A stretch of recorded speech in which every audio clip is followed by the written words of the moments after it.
পাকিস্তানি ক্রিকেটাররা সাম্প্রতিক ম্যাচগুলোতে শক্তিশালী পারফরম্যান্সের কারণে আইসিসির র্যাঙ্কিংয়ে উল্লেখযোগ্য উন্নতি করেছেন। দক্ষিণ আফ্রিকার বিপক্ষে পাকিস্তানের ৩-০ সিরিজ জয়ে প্লেয়ার অব দ্য সিরিজ নির্বাচিত হওয়া সাইম আইয়ুব ২টি সেঞ্চুরি করে তার দক্ষতার প্রমাণ দিয়েছেন। পেয়েছেন পুরস্কারও। ৫৭ ধাপে এগিয়ে ২৩তম স্থানে অবস্থান নিয়েছেন উদীয়মান এই তারকা ওপেনার। বিস্তারিত প্রতিবেদনের বাকি অংশে। অন্যদিকে ৭৯৫ পয়েন্ট নিয়ে ওয়ানডে ব্যাটারদের তালিকায় যথারীতি শীর্ষে বাবর আজম, আর ৬১২ পয়েন্ট নিয়ে ২১তম স্থানে উঠে এসেছেন পাকিস্তানের বর্তমান অধিনায়ক মোহাম্মদ রিজওয়ান। পিছিয়ে থাকেননি সহ অধিনায়ক সালমান আলী আগাও ২৮ ধাপ উন্নতি করে ৮০তম স্থানে পৌঁছেছেন। তবে বাজে ফর্মের কারণে ২১ ধাপ পিছিয়ে ৯৮তম স্থানে নেমে গেছেন আবদুল্লাহ শফিক।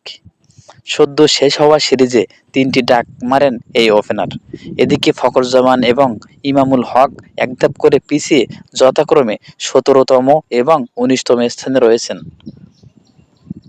অন্যদিকে ওয়ানডে সেরা ব্যাটসম্যান বাবর আজমের পরেই অবস্থান নিয়েছেন ভারতের রোহিত শর্মা এবং শুভমান গিল। এদিকে বোলারদের র্যাঙ্কিংয়ে তৃতীয় স্থানে নেমে গেছেন পেসার শাহিন আফ্রিদি। শীর্ষ স্থানে রয়েছেন আফগান লেগ স্পিনার রশিদ খান, আর দ্বিতীয় স্থানে ভারতের বাঁহাতি স্পিনার কুলদীপ যাদব।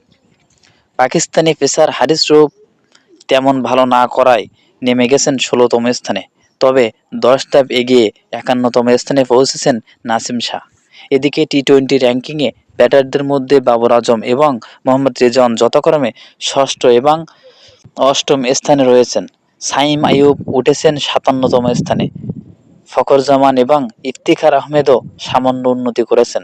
তবে বোলারদের মধ্যে শাহিন আফ্রিদি ২৩তম স্থানে এবং হারিস রৌফ ২৮তম স্থানে নেমে গেছেন।